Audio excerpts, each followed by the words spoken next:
Students, இந்த வீடியோவில் நம்ம என்ன பார்க்க போகிறோம் அப்படின்னா மின்னோட்டத்தின் நுண்மாதிரி வடிவம், மைக்ரோஸ்கோபிக் மாடல் ஆஃப் கரண்ட். இது ரொம்ப முக்கியமான ஒரு 5 மார்க் கொஸ்டின். +2 ஃபிசிக்ஸில் செகண்ட் யூனிட் கரண்ட் எலக்ட்ரிசிட்டி மின்னோட்டவியல் பாடத்தில் இருக்கக்கூடிய ஒரு முக்கியமான 5 மார்க் கொஸ்டின். இது எப்படி லேர்ன் பண்ணலாம், எப்படி படிக்கலான்றதை பார்ப்போம். இது ஒரு கண்டக்டர், இது ஒரு கடத்தி. இந்த கடத்தினுடைய குறுக்குவெட்டு பரப்பு ஏன்றது என்ன அப்படின்னா கிராஸ் செக்ஷனல் ஏரியா. சரி, இது ஒரு கண்டக்டர் அப்படின்றதுனால இதில் நிறைய ஃப்ரீ எலக்ட்ரான்ஸ் இருக்கும். அதில் ஒரே ஒரு ஃப்ரீ எலக்ட்ரான்ஸ் மட்டும் நான் இங்கே காட்டியிருக்கிறேன், -E. அதாவது ஒரு கடத்தி அப்படின்னாலே நிறையா கட்டுரா எலக்ட்ரான்கள் இருக்கும். அதில் ஒரே ஒரு கட்டுரா எலக்ட்ரான்களை மட்டும் நான் இங்கே காட்டுறேன், அது -E. இது ஒரு லென்த்தியான ஒரு கண்டக்டர், ஒரு பெரிய நீளமுள்ள ஒரு கடத்தி. அதில் dxன்ற சின்ன நீளத்தை மட்டும் நான் கன்சிடர் பண்ணுறேன். சரி, இப்போ இந்த கடத்தி, இந்த கண்டக்டருக்கு எலக்ட்ரிக் ஃபீல்டு, அதாவது மின் புலத்தை நான் கொடுக்க போகிறேன். மின் புலத்தை எப்படி நான் அந்த கண்டக்டருக்கு கொடுக்க முடியும் அப்படின்னா, இந்த கடத்திக்கு கொடுக்க முடியும் அப்படின்னா, இந்த கடத்தியை ஒரு பேட்டரியோட கனெக்ட் பண்ண போகிறேன். அதாவது இந்த கண்டக்டருடைய லெஃப்ட் சைடை பேட்டரியினுடைய பாசிட்டிவ் டெர்மினலோட கனெக்ட் பண்ண போகிறேன். இந்த கண்டக்டருடைய ரைட் சைடை பேட்டரியோட நெகட்டிவ் டெர்மினலோட கனெக்ட் பண்ணுறேன். அப்படி கனெக்ட் பண்ணிட்டோம் அப்படின்னா, இது பாருங்கள், positive terminal of the battery, இது negative terminal of the battery. இப்போ பேட்டரி இங்கே காட்டலை, ஆனால் ஒரு பேட்டரியோட தான் நம்ம என்ன செஞ்சுருக்கோம் அப்படின்னா இந்த கடத்தியை, இந்த கண்டக்டரை நம்ம இணைச்சிருக்கிறோம். சரி, இப்போ இப்படி இணைச்சிட்டோம் அப்படின்னா இந்த பாசிட்டிவ் டெர்மினல்ல இருந்து நெகட்டிவ் டெர்மினலுக்கு எலக்ட்ரிக் ஃபீல்டு, அதாவது மின் புலம் இருக்கும். ஸோ இது மின் புலத்தினுடைய திசை.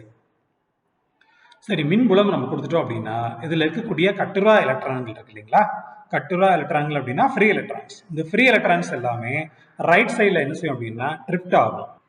இந்த ஃப்ரீ எலக்ட்ரான்ஸ், இந்த கட்டுரா எலக்ட்ரான்கள் எல்லாமே ரைட் சைடில் மூவ் ஆகும். இப்போ VDன்ற ட்ரிஃப்ட் வெலாசிட்டியோட அந்த ஃப்ரீ எலக்ட்ரான்ஸ் லெஃப்ட் சைடில் மூவ் ஆகும். VDன்றது என்ன அப்படின்னா இழுப்பு திசைவேகம். ஸோ இந்த இழுப்பு திசைவேகத்தை வச்சுக்கிட்டு தான் எலக்ட்ரான்கள் இடது பக்கம் என்ன செய்யும் அப்படின்னா மூவ் ஆகும். இப்போ இந்த கண்டக்டர், அதாவது இந்த கடத்தியில ஓரலகு பருமனில் உள்ள எலக்ட்ரான்களின் எண்ணிக்கை, number of free electrons per unit volume, அதை நம்ம என்னன்னு எடுத்துக்கிறோம். சரி, இப்போ இந்த ட்ரிஃப்ட் வெலாசிட்டி, அதாவது இழுப்பு திசை வேகத்தை நம்ம எப்படி எழுதலாம்? dx/dt எழுதலாம். சரி, இப்போ dx is equal to vd into dt. இப்போ dx நீளம் கொண்ட பருமனில், இதுதான் dx நீளம். இந்த dx நீளம் கொண்ட கடத்திக்கு ஒரு பருமன் இருக்கு. அந்த பருமனில், அதாவது dx நீளம் கொண்ட பருமனில் உள்ள எலக்ட்ரான்களின் மொத்த எண்ணிக்கை. அதாவது ஓரலகு பருமன்ல மட்டும் எவ்வளவு எலக்ட்ரான்கள் இருக்கு? n எலக்ட்ரான்கள் இருக்கு. அப்போ இந்த dx நீளமுள்ள கடத்தியில, இந்த dx நீளம் கொண்ட பருமன் கொண்ட கடத்தியில எவ்வளவு ஃப்ரீ எலக்ட்ரான்ஸ் இருக்கும் அப்படின்றத நம்ம கால்குலேட் பண்ண முடியும். முதல்ல இந்த dx லென்த்துக்கு எவ்வளவு பருமன் இருக்கும் அப்படின்னா இந்த கிராஸ் செக்ஷனல் ஏரியாவையும் இந்த dx லென்த்தையும் நம்ம மல்டிப்ளை பண்ணிட்டோம் அப்படின்னா இந்த dx நீளம் கொண்ட கடத்தியினுடைய பருமன் நமக்கு கிடைச்சிடும். அதாவது number of electrons in the volume of the length dx.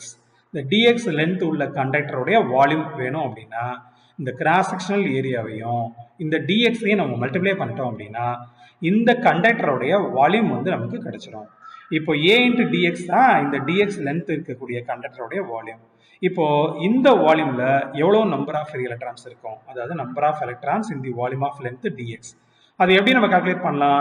a into dx அப்படின்னா dx லென்த் உள்ள கண்டக்டருடைய வால்யூம். இதோட நம்ம என்ன மல்டிப்ளை பண்ணிட்டோம் அப்படின்னா என்னன்றது என்ன அப்படின்னா பர் யூனிட் வால்யூம்ல எவ்வளவு நம்பர் ஆஃப் எலக்ட்ரான்ஸ் இருக்கு, அதாவது ஓரலகு பருமன்ல மட்டும் எவ்வளவு எலக்ட்ரான்கள் இருக்கும் அப்படின்னா ஸ்மால் n.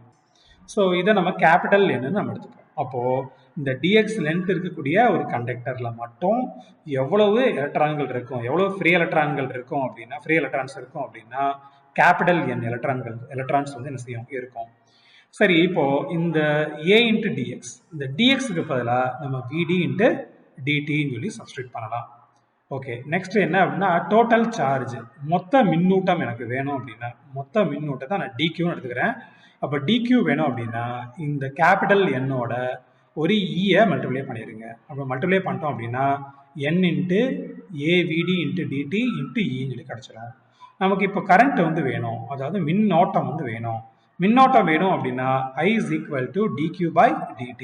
இப்போ dqக்கு பதிலாக மேலே உள்ள ஈக்குவேஷனை சப்ஸ்டியூட் பண்ணுங்க.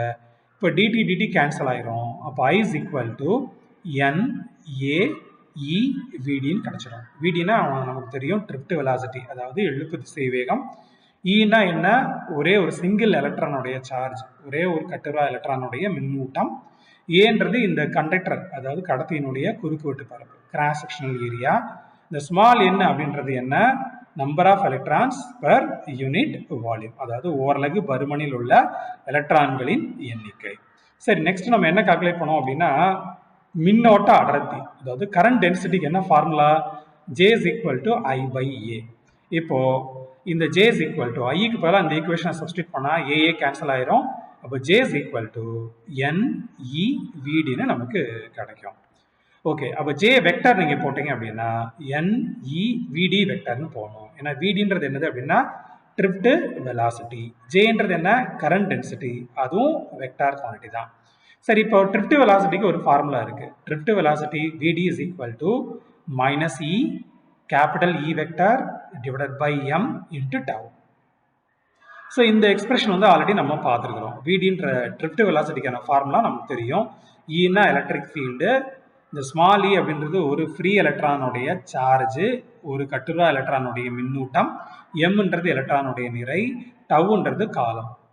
ஓகே, சரி, இப்போ இந்த மைனஸ் சைன் ஏன் போட்டிருக்கோம் அப்படின்னா எலக்ட்ரானை நம்ம கன்சிடர் பண்ணுறோம், அதனால இங்கே மைனஸ் சைன் வந்து வந்திருக்குது.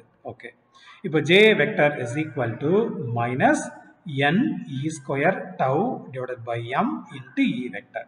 இதில் n வந்து constant, e constant, tau constant தான், எம்மும் கான்ஸ்டன்ட் தான். அதனால இதுக்கு பதிலாக நான் என்ன சப்ஸ்டியூட் பண்ணுறேன் அப்படின்னா சிக்மான்னு சப்ஸ்டியூட் பண்ணுறேன். சிக்மானா என்ன அப்படின்னா நமக்கு தெரியும், மின் கடத்து எண், அதாவது கண்டக்டிவிட்டி. அதை தான் நம்ம என்ன சொல்கிறோம், சிக்மானா என்ன, மின் கடத்து எண், அதாவது எலக்ட்ரிக் கண்டக்டிவிட்டி. ஸோ அப்போது இந்த ஈக்குவேஷன் எப்படி சேஞ்ச் ஆகுதுன்னு பாருங்கள். J vector is equal to minus sigma into e vector. Okay, சரி, இப்போது இந்த மைனஸ் சைன் ஏன் வந்திருக்கு அப்படின்னா எலக்ட்ரானாக நம்ம கன்சிடர் பண்ணுறோம். இந்த டயக்ராம் நல்லா கவனிச்சு பாருங்கள். இ வெக்டர் வந்து டுவோர்ட்ஸ் ரைட்டாக இருக்குது. எந்த டைரக்ஷனில் எலக்ட்ரிக் ஃபீல்டு, அதாவது மின் புலம் இருக்கோ அந்த திசையில் தான் நமக்கு கரண்ட் வந்து இருக்கும். அந்த திசையில் தான் மின்னோட்ட அடர்த்தி, கரண்ட் டென்சிட்டியும் இருக்கும். சரியா? ஆனால் எலக்ட்ரான் எந்த டைரக்ஷனில் மூவ் ஆகுதுன்னு பாருங்கள், இந்த ஐக்கு ஆப்போசிட்டில் மூவ் ஆகுது. அதே மாதிரி ஜேக்கும் ஆப்போசிட்டில் தான் மூவ் ஆகும். சரி, இப்போ கன்வென்ஷனலாகவே நம்ம கரண்ட் எந்த டைரக்ஷனில் இருக்குதுன்னு கன்சிடர் பண்ணுறோம், பாசிட்டிவ் சார்ஜ் மூவ் பண்ணக்கூடிய டைரக்ஷனில் தான் கரண்ட் இருக்கும்னு சொல்லி கன்சிடர் பண்ணுறோம். ஸோ அதே மாதிரி கரண்ட் டென்சிட்டியும் எந்த டைரக்ஷனில் தான் இருக்கும் அப்படின்னா பாசிட்டிவ் சார்ஜ், அதாவது நேர்மின் துகள் எந்த டைரக்ஷனில் மூவ் பண்ணுதோ அந்த டைரக்ஷனில் தான் J வெக்டருடைய டைரக்ஷன் வந்து இருக்கும். ஸோ அப்படி பார்த்தோம் அப்படின்னா இந்த பாசிட்டிவ் சார்ஜை நம்ம கன்சிடர் பண்ணோம் அப்படின்னா இந்த மைனஸ் சைனை நம்ம ரிமூவ் பண்ணிடலாம். அப்போ J vector is equal to sigma into e vector. இங்கே ஏன் மைனஸ் சைன் வந்திருக்கு அப்படின்னா நம்ம எலக்ட்ரானை கன்சிடர் பண்ணியிருக்கிறோம். இப்போ எலக்ட்ரானை கன்சிடர் பண்ணால் அந்த மைனஸ் சைன் வரும். ஸோ எலக்ட்ரானை கன்சிடர் பண்ணாமல் கன்வென்ஷனலாகவே நம்ம பாசிட்டிவ் சார்ஜ், அதாவது நேர்மின் துகளை கன்சிடர் பண்ணோம் அப்படின்னா இந்த நெகட்டிவ் சார்ஜ் வராது. அப்போ J vector is equal to sigma into e vector தான் வரும்.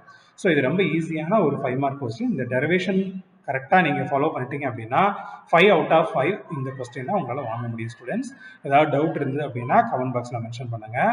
தேங்க்யூ.